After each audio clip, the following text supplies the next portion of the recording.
The problem is that completing the theory part itself will take a long time for us. I don't know how, if this is the case.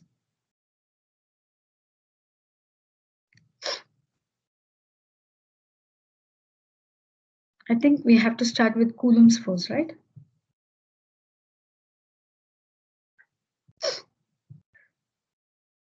Now comes the real the real topic of this. Did I do this? Conduction by friction, charging by friction, charging by conduction, charging by induction. Did I do this these topics? Ma'am, the last thing we did was conservation by charge, Okay. of charge, the pipe and the. Okay. Now, how do how the methods of charging any body, right? If you want to charge a body, what are the different methods? One is by friction, one is by conduction, the third one is by induction. These are all the preliminary what can we say, the preliminary study of this chapter. I'll just go through this. What you can do is that after going after the school hours, just go through your NCRT textbooks. This is for your information. The real chapter starts from the Coulomb's law. Okay. Now, how do you charge a body by friction? For example, if you take a glass rod, now this glass rod has a capacity of losing electrons Show that slide quickly. again, please. I have recorded, boss. Just for 2 seconds. What happened? Can you show that slide again? Thank you, ma'am.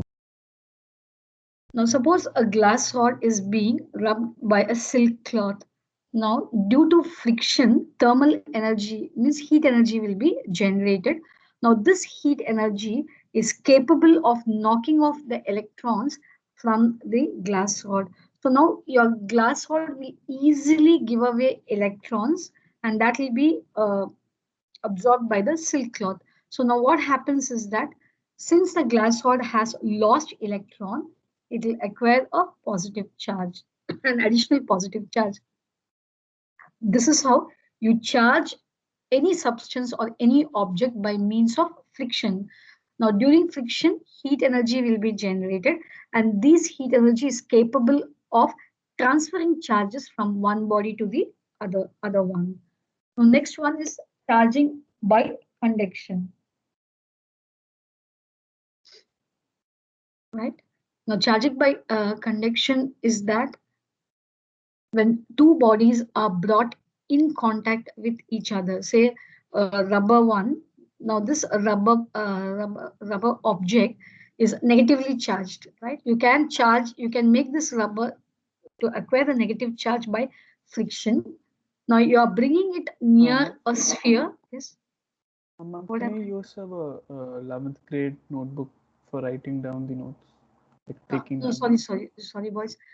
See, might be your school will now, after your, most probably, I'm not very sure, after your summer break, when you come back, and also I'm not very sure, it might happen before that also. So possibly after your summer break, when you come back in September or August, right, it will be, I think so, the regular session. So what happens is that you will be under inspection. So your notebooks become very important for you. So please make a separate notebook for grade 12. If you have enough papers in grade 11, what you can do is that you can use it for writing and practicing. Don't you need not waste your book. You can use it for writing and practicing. But what I feel is that you should start with a new book. Start with a new book once, because it might be your notebooks might go for inspection. That's the only thing. Right. Okay, ma'am. Okay, fine. Now look at this. You have a sphere. Now this sphere is neutrally charged. Neutrally charged means it'll have equal number of electrons and protons. Now I'm bringing a charged rubber material. It's negatively charged rubber material near this neutrally charged sphere. Now, what is going to happen? What do you observe when you are bringing a charged object near this neutral sphere? What do you observe? Can you check from the diagram? What do you observe? What do you observe, boys? Neutral means like this, boys. Please understand. This is neutral.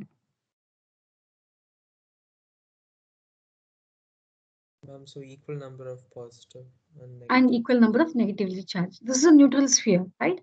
So where this is neutral sphere before the rubber object was brought near it. Now the moment your charged rubber object is brought near the sphere, now what can you see? What is that? Repulsion of Ma'am, all negative the charge. like charges move apart from each Yeah, other. yeah. There is So all, localization of charges or polarization of charges. All your positive charges are, say, near end A. All your negative charges are accumulating near the surface edge 2. There are two edges. Suppose if I take two ends, 1 and 2. All your positive charges are accumulating near the surface 1, all your negative charge on the other surface 2. Why is that the positive charges are near 1? Why not the negative charge? Because the rubber is carrying negative charges, Charges. The so the rubber is positive sides will move towards the negative charge. correct, correct. So the rubber is carrying a negative charge. So naturally, when you bring your rubber near the object, so what happens is that all the positive charges of the sphere will accumulate near surface 1, all your negative charge on surface 2. Now, the charged rubber object is now in contact with it. Can someone explain what happens in diagram B? What is happening in diagram B? What can you explain diagram B? Yes, ma'am. So in diagram B, all the negative charges are completely away from the rubber because the rubber is also carrying negative charge, and the Fine. so because it's like charges, it will repel. So it's completely on the other side. Okay, what happens to the positive charge? What They happens? get attracted. Okay, they get attracted. Okay, they get attracted, and where does the positive charge move? I guess they get earthed. I'm like after breaking contact, only like the like charges are getting repelled outside. So only the unlike charges are still there because they haven't gotten attracted. That's correct. That's correct. The third one. Now, what I'm saying is that compare diagram A and diagram B, right? Just compare diagram A and diagram B. You had positive charge near surface 1. Where does the positive charge in diagram B? I can't see the positive charge near surface 1. Where does the positive charge is? I'll go I into scale think maybe. it got neutralized with the negative charge. Correct. It gets neutralized because all the positive charge from surface 1 has gone to the rubber material. So can you check the negative charges in the rubber material in diagram A? Can you check the number of negative charges in diagram 2? Check. Yes, ma'am. Can you see the negative charge? Here the charges are more, correct? Here the charges are less because some of the negative charges are neutralized by these positive charges. Is that correct, boys? Is that correct? yes, ma'am. 11, Yes, 12, ma'am. 12 be okay. Fine. Which means almost all the positive charge of your sphere has been transferred to the rubber material. Now you're removing the rubber material. What do you observe? What do you The observe? like Like charges charges are there, stay like they are away from each scattered other because they upwardly. repel each other. Okay. So now as the rubber material is being removed, whatever charges, only negative charges left in the sphere. Now all these negative charges are redistributing themselves equally. Was the See what happens when you bring the rubber rod in contact with the metallic sphere? All the positive charge of the metallic sphere has been transferred to the rubber material. So what is left in the charge sphere? Only the negative charge, right? When you remove the rubber material, now all the accumulated negative charge now gets equally distributed throughout the surface of the sphere. So now what you have done, from a neutrally charged sphere, you have made the sphere to acquire a negative charge. You're charging the sphere negatively by the method of conduction. Method of conduction means both the objects are in contact. Okay, boys? Now we'll go for induction. I'll just go through the diagram. Right, boys? Equal number of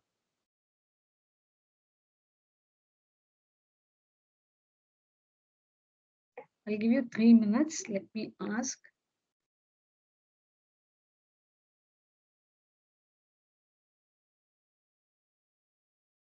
Austin. Ma'am, Austin. this is just, ma'am, the same thing only, no? Almost. Same, almost same thing. But in the previous case, Ma'am, in previous case you're touching it, but in this yeah, you're here just it is bringing not close. touching. That's it. Ma'am, It's because if not. you touch it, then it'll get attracted to the rod and there'll be Yeah, transfer. yes, In this, correct. you just want to separate the negative and positive Okay, charges. that's correct. That's correct. Here, Ma'am, in this, both the it's not bodies a conductor, right? The sphere. Is the sphere, sphere a conductor or an insulator? it is a conductor.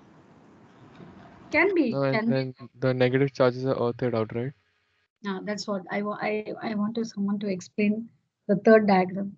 Okay, so you're bringing a negatively charged material near the charged sphere, right? Sorry, uncharged sphere. Now then what happens? Localization of charges takes place, or I can say polarization of charges takes place. Your negative charge will be repelled to surface 2, or your positive charge will get accumulated near surface 1. Now look at the third diagram was. What do you call this as? You are connecting a wire to Earth, wire. earth wire. So what is the function of an earth wire? Where do you have this concept of earthing? Ma'am, Earth is considered as a infinite amount of electric current. I mean, like electrons or protons. It has infinite amount. So, so because of that, it will act accordingly to the this thing, whatever is required. Like so, here we want to remove the negative charges. So, Earth will act as a source of protons. So all the negative electrons will move Correct. to the Correct. Correct. if you take it on the left side, Earth will act as electrons, and all the positives will move. Fine, that's good. Good, Kritya. Now, have you heard about this concept of earthing in grade 10? I want someone to answer, not only Kritya. I don't want Jonathan to answer. Yes, Who is ma'am. that? Who is that? I'm not able to. I don't want Kritya. I don't want Prasanna. I don't want Taisi, right? No, these Siddharth, no, all these boys, I don't want them to answer. I want someone to answer. Austin. Sorry, what's Austin? I'm just getting confused with B and C. Yes, ma'am. Now, Austin, just explain. Austin, where do you have you learned about this concept of earthing or earth wire? Yes, ma'am. The wire that goes to Earth. Okay, fine, Austin. The concept of earthing, earth wire. We are using appliances at home, right? Yes, ma'am. We generally classify the appliances as high power device and low power device. Suppose your refrigerator is a high power device, your water heater is a high power device, right? Your tape recorder is a low power device. Now these high power devices, do they use a 3-pin adapter or a 2-pin adapter? I'm not sure. Not only Austin, not only Austin. Now, have you seen 3-pin? Ma'am, Three three pins. 3-pin adapter. 3 pin. Okay, why 3-pin? Why 3-pin? Ma'am, I guess one is for the, ma'am, like, see, if there's a short circuit in the appliance, ma'am, so the, what do you say, ma'am, the electric current that is still there, it does, like, ma'am, if we touch it, we'll get a shock. Yeah. So, ma'am, that the extra third one, ma'am, it's not actually like a metal, so that is like used to remove the current. Correct. So Ma'am, what one is happens? positive, one is Ma'am, negative, it and acts one as is an not. earth wire. Yes. See, boys, for all your high-powered devices, especially your electric iron box should have 3-pin adapter. The third pin is connected to earth wire. Now, the reason is that we might not know whether there is a leakage of charges. It can happen due to a fault in the device. So if at all there is any leakage of charges, now what happens is that the charges have the ability to flow from a region of high potential to a region of low potential. Your earth is always at zero potential, right? So now your iron box, say it is at a high potential, your earth is at zero potential. Suppose if there is any fault in the in your iron box, there is, say, leakage of charges. Now what happens is that these charges try to flow to the ground, that is to the earth. So the person who is using the apparatus or the device becomes the conducting path, which means all the charges will flow to the earth via the person who is using it. So that's what they get a severe shock. So now, what is the function of the earth wire? They fabricate the earth wire from a material so that the material will offer less resistance than human body. Human body will have some resistance to the flow of charges. So they fabricate a material for earth wire. So keeping in mind that wire should be capable of providing low resistance path, so that when the charges, the excess of charges now will look to move along two different paths. It has to select whether it can move through the user or whether it can move through the earth wire. Since the earth wire provides a low resistance path, so all these charges will flow through the earth wire. Now that's the reason, boys, the moment a building is being constructed, so what they do is that if a building has many apartments, so the all the earth wires from various apartments will be clubbed together now, and the common earth wire, some few feet away from the building, they always dig a pit. So inside the pit, deep inside the pit, they bury a metal plate, and all these earth wire will be connected to the metal plate, so that, and they will close the pit. This is all sealed one. Now what happens is that if at all there is any leakage of charges, all these charges which are being leaked will pass through the earth wire and get distributed along the metal surface and gets into the earth surface. So this is a one of the safety measures that has to be done, right? So now in accordance to the diagram, now what happens is that a metal wire is connected to the surface, to the second end of your metallic sphere, so that all your electrons which are accumulated in surface 2 are flowing through the earth wire and they get neutralized. Okay, is that fine? Is that fine? Yes. 12C. Okay. 12C, what happens in diagram D? What happens in diagram D? Why still positive charges on one end? Why not the positive charge gets distributed? Can someone answer? Negatively charged rod is nearby. Yeah, yes, because of the negatively charged rod is near the charged sphere. Unless and until you remove the negatively charged rod, these positive charges will be accumulating near the center. So once you have removed, in the last diagram, once you have removed the charged material, so the material which is used to charge, now what is going to happen? Whatever positive charge left will be equally distributed along the surface of the sphere. Is that clear, boys? Here, you're charging a metallic sphere or a sphere, right, by the method of induction. It's not by direct contact. It is by a charge, sorry, by a process, what we call it as you're inducing the charge, right, without any contact. So what you can do is that, boys, these are the basic concept. Today, once you have completed the class, at home, you can just go through your NCERT text. Okay? So we'll start with this, boys. Now start with this.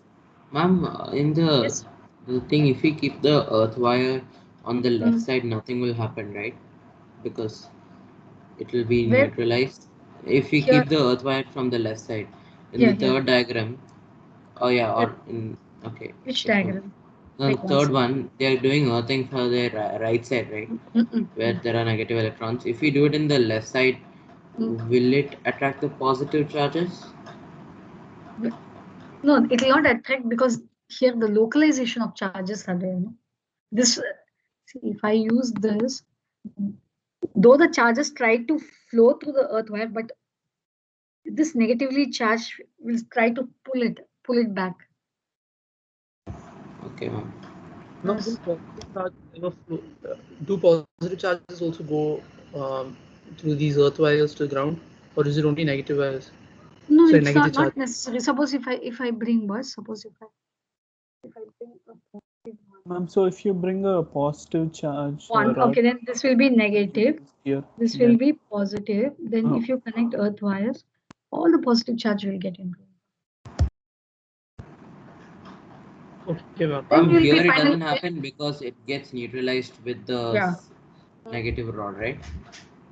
So if the object which is brought near the sphere is negative positively charged, finally by induction the charge will get, sorry, the body will get a net net negative charge. Is that negative or positive? Negative. Negative. Was next one, just start now. You can start writing was electric force using Coulomb's law. That should be your heading. We'll start with this electric force using Coulomb's law. See, you in gravitation in grade 9 you have studied between any two bodies anywhere in the universe, right? There is always a force of attraction between these two bodies, and the magnitude of the force is directly proportional to the product of their masses and inversely proportional to the square of the distance between them. This is what you have learned in your chapter of gravitation. Same way, if I have two different charges, Q1 and Q2, there might be a force of attraction or there might be a force of repulsion. Is that clear, boys? Now, how to find the magnitude of the force between these two charges? We have to go for Coulomb's law. Now, let me consider two charges. I'm taking case 2, right? I have a charge plus Q1 and I have a charge minus Q2. Is that clear, boys? Positive and negative charge. So there will be always a force of attraction. Both the charges are separated by a distance r. Now, if I want a greater magnitude of the force, what should I do? Because I don't want the students who are answering to answer. Shushal, I have two charges, Q1 and Q2, right? There is always both the charges are unlike charges, not like charges. Like charges means there will be a force of repulsion. Now it is a force of attraction. Now, if I want to increase the force of attraction, what should you do, or what should anyone should do? Shushal, microphone is on. Rishit.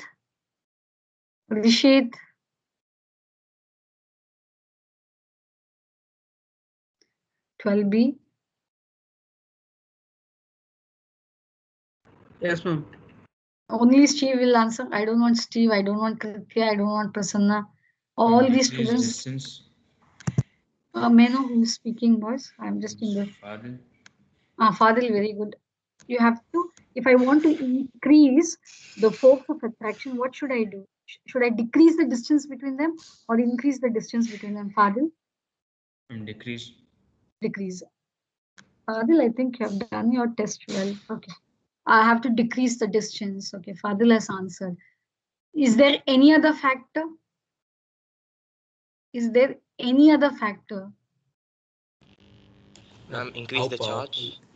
Okay, increase the charge. How powerful the charge is. Yes, correct. How powerful the charges are.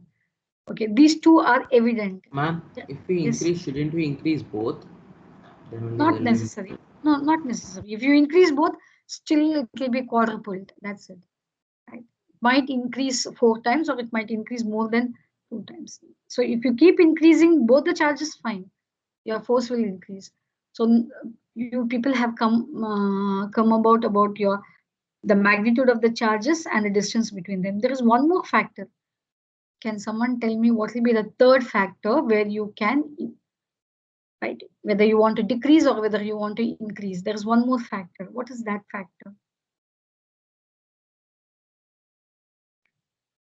Can you think? Is it like the sign of the charge? A sign of the charge will tell you whether it is force of attraction or force of repulsion. Let it be force of repulsion or let it be force of attraction. Right? I'm not worried about force of attraction or repulsion, but I'm just worried about if it is force of repulsion, how strong is the force of repulsion? If it is force of attraction, how strong is this the force of attraction? I just want to increase the force of attraction or increase the force of repulsion. Both, anything.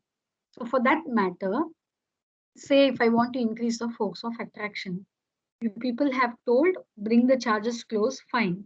Increase the magnitude of the charge, fine. There is one more factor. What is that? Does the medium there? Yes, it's the medium where the charges are being placed.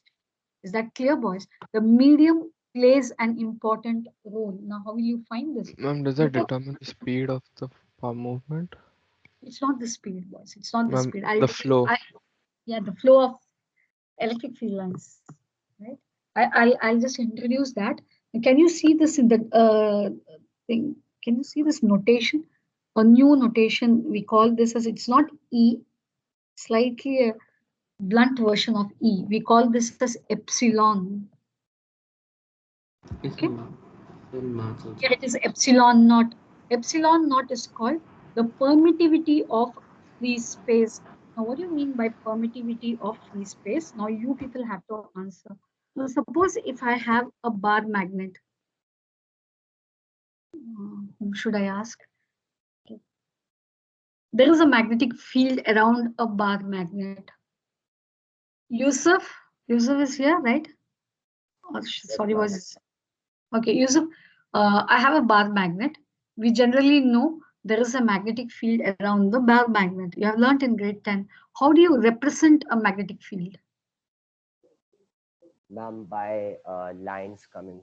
Yeah, lines of forces. Okay. These are called the magnetic lines of forces, right? So around a bar magnet, whenever you are learning your electric charges, you have to always compare and learn with magnetism. It will be easier for you. So if you have a magnet, there is a magnetic field around any magnet for that matter, and your magnetic field is represented by magnetic field lines. Similarly, if I have a charge, any charge for that matter, right? A charge will create an electric field. Is that clear, boys? Any charge for that matter will create an electric field. Now, this electric field is represented by electric field lines. We'll see electric field lines in detail as the chapter proceeds. So, an electric field, you can't see the electric field lines, but you can experimentally visualize it. Okay. So, an electric field consists of electric field lines. Now, these electric field lines, say if I consider a charge Q1, it has its own electric field lines. Same way, your charge Q2 is also going to generate electric field lines. Now, both the charges are placed, say, close to each other. Now, these electric field lines have to pass. So the electric field line from Q1 has to reach Q2. So it has to pass through a medium. Now, how far is this medium between the two charges are allowing the field lines to pass through it? That is what we call it as the permittivity of the medium. Not all medium will allow the field lines to pass through it. Some medium will allow a large amount of field lines to pass through it. Some mediums will not allow the field lines to pass through it. It depends upon the nature of the medium. So to what extent space means vacuum.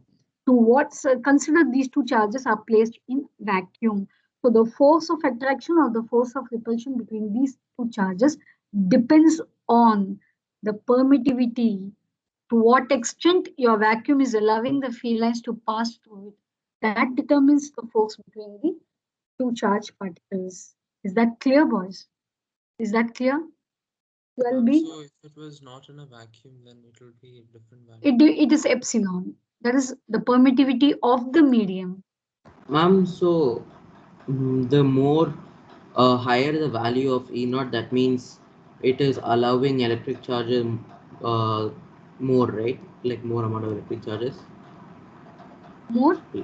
Ma'am, if E naught is high, that means it is a conductor, right? Because it's allowing more electric charges to move, Yeah, like but the lines. no, in case what you speak is look at the value of epsilon naught minus 12, right? So if in denominator you get minus 12, this goes to the numerator as plus 12.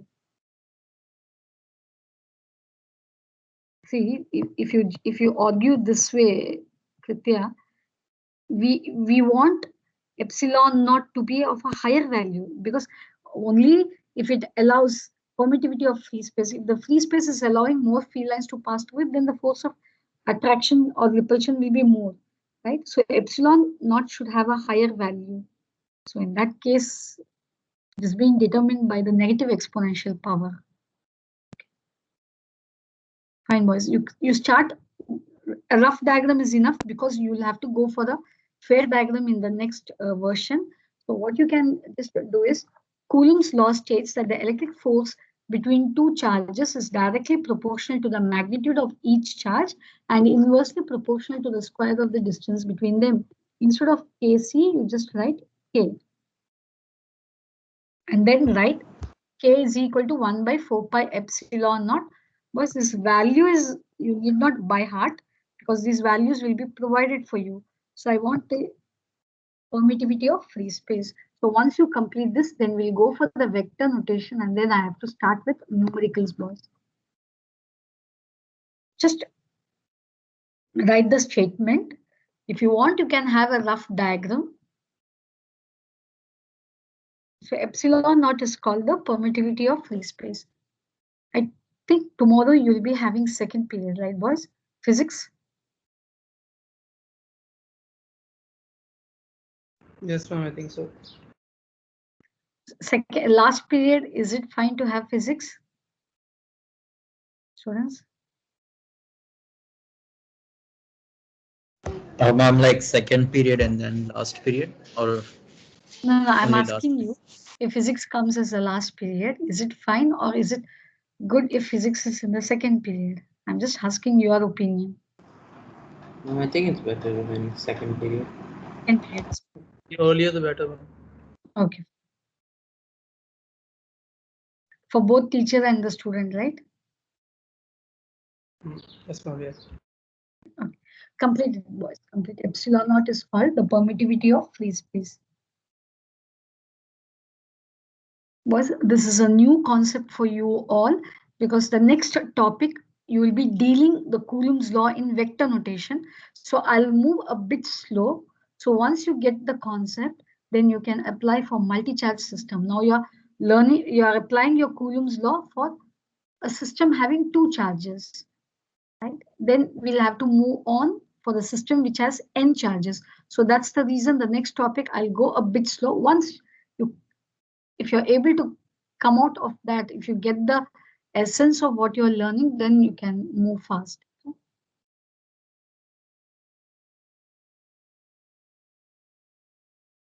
Completed, boys.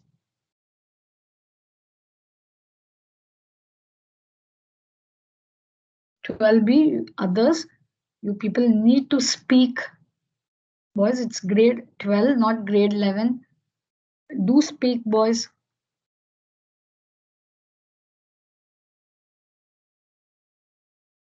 Fadil spoke, Austin spoke, fine. Shushal, I don't know when you'll speak. User, fine. Zuhair needs to speak. Vishesh, are you here? Yes, ma'am. Mahesh? Mahesh? Sorry, Mahesh, sorry.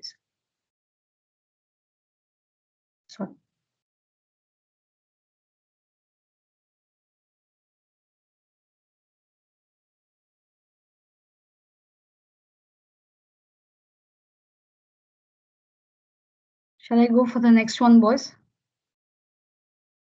1 minute. Okay, fine.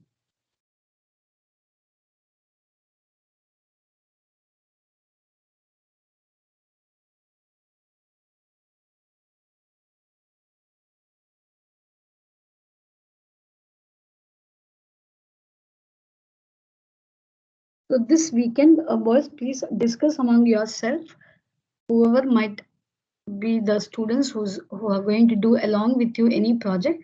Just come up with your own idea. Most probably after this class hour, I'll put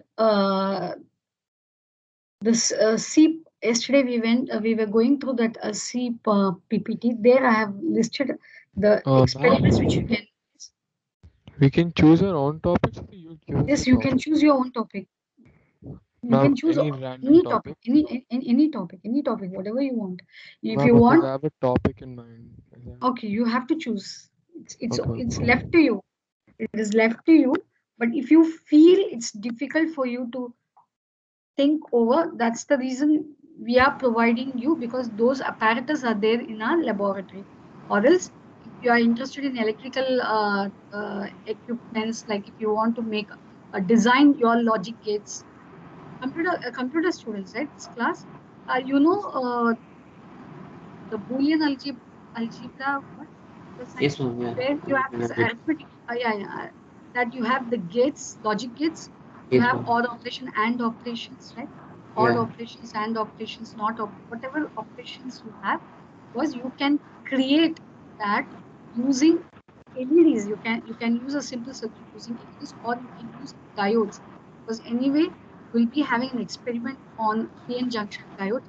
Diodes you can use. Anyone wants to fabricate their own logic gates, like 0 and 1. That is, if you use a 5-volt battery, 0 potential will be taken as 0 in digital 1, 5-volt will be taken as positive 1. So if you, there is also, even that you can go, or else you can make your, using the diodes, you can make rectifiers. That is, rectifiers are one where your AC can be converted to DC. Fine, boys. I'll just go for the next one. Force between two charges in vector notation. Boys, now listen, boys. Suppose in a two-dimensional space, I have a charge Q1, which is placed at a distance of R1 from the origin. Similarly, another charge Q2, like charges, Q2 is placed at a distance of R2 from the origin. Now, in your NCERT text, all your vectors are represented by bold letters. Look at that R1, which is R1 vector. Now, what is R1 vector? Say from the origin. Now, this is your origin, right?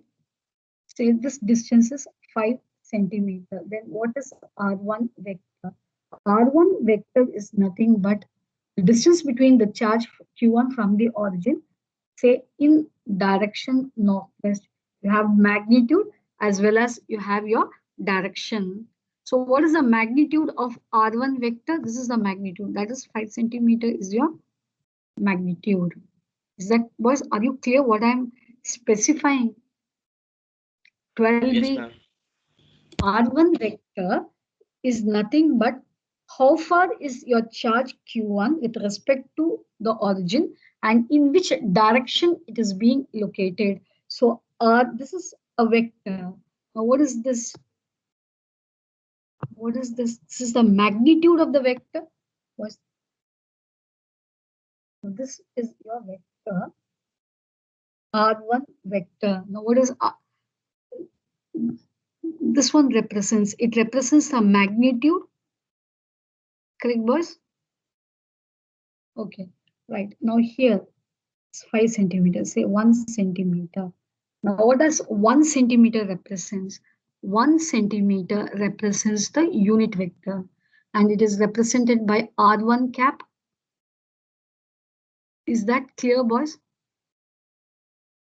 Yes, Is that clear?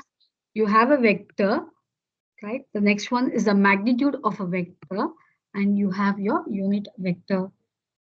R1 is 5 centimeter, but 1 centimeter is the unit vector along this direction. Is that clear, boys? Okay. Similarly, R2 vector, boys, R2 vector, I can write your charge Q2 is located, say, at 15 centimeter from the origin, say, in northeast direction.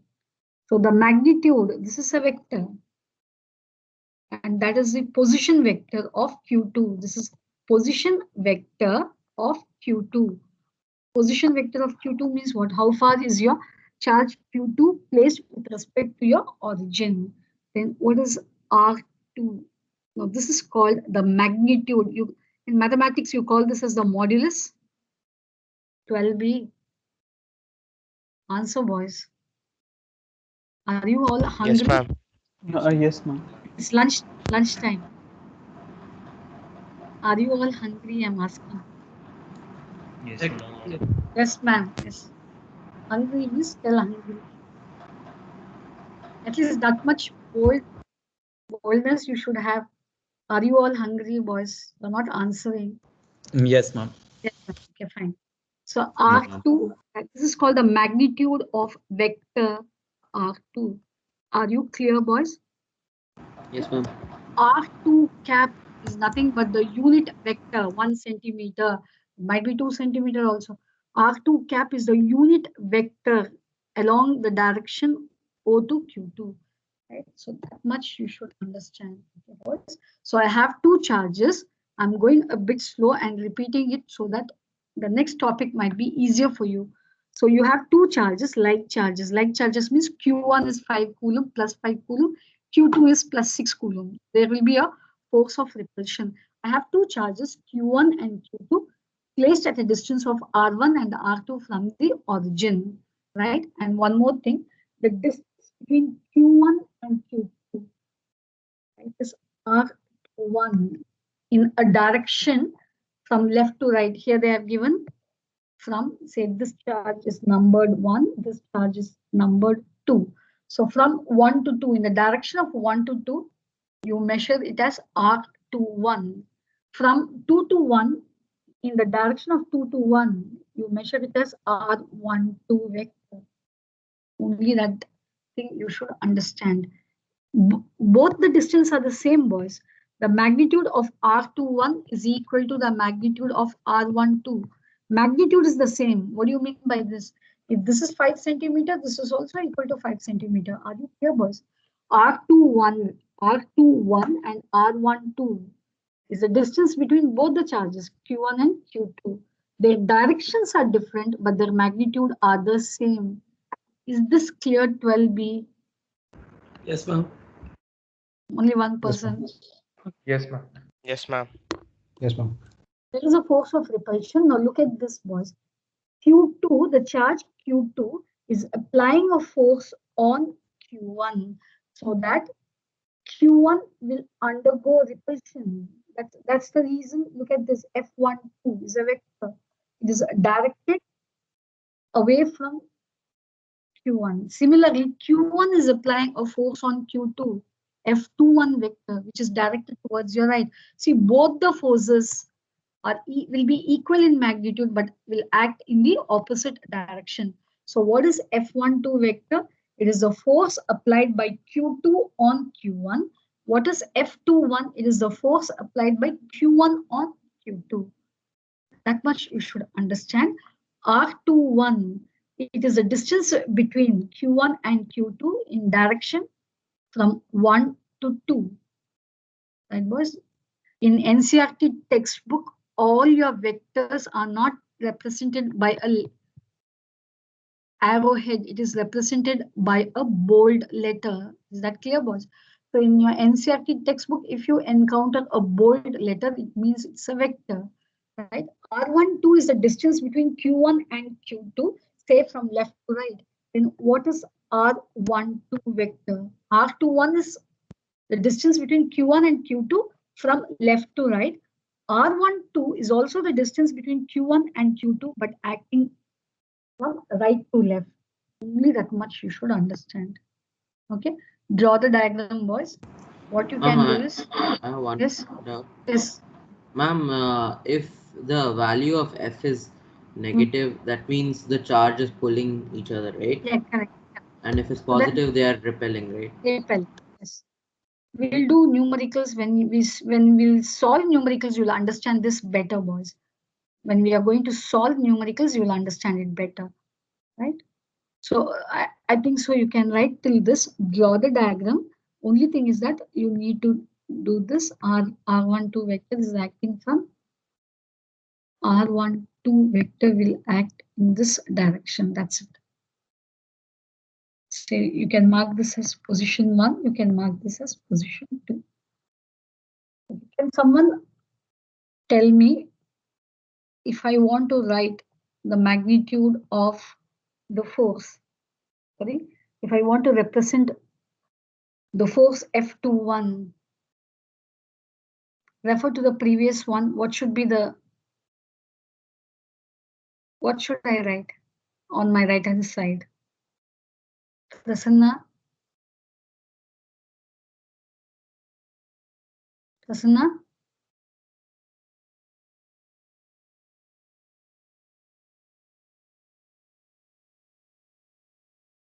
Ma'am, 12B? Hello, ma'am. Can Yes. you hear me? Ah, yes. Now what should I write? Yes, ma'am. Siddharth, Prasanna, anyone can answer. Abel can Ma'am, answer. can you repeat the question?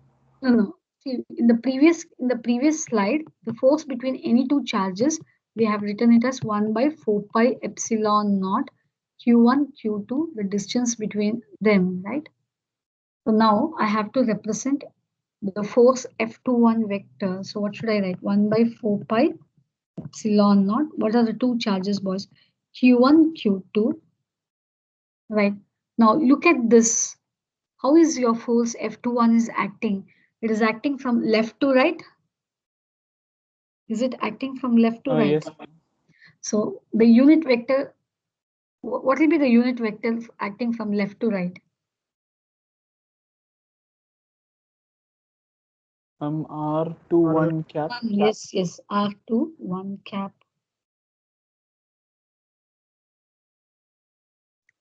Boys, are you clear? Yes, ma'am. Because look at the direction. Yes, boys. 1 second. Should I repeat? So look at the direction.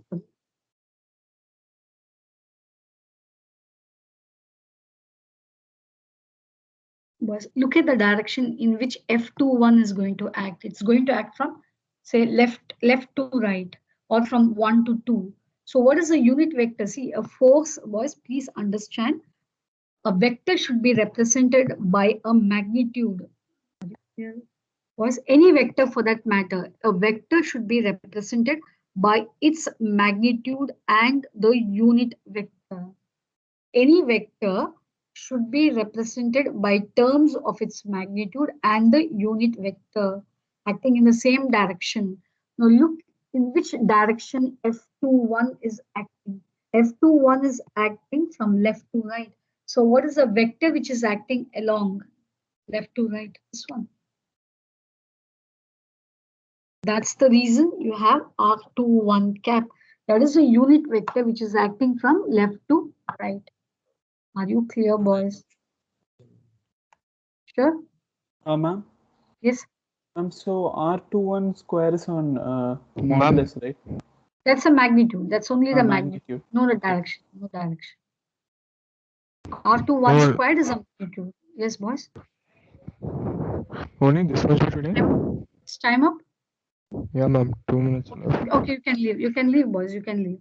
So just, boys, only one thing. A request from my side. You have to go through whatever you have learned. At least 15 minutes go through today.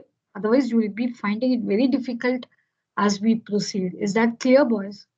Thank you, ma'am. Okay, please do leave. I do understand it's time, but only thing what I request from my side is that please go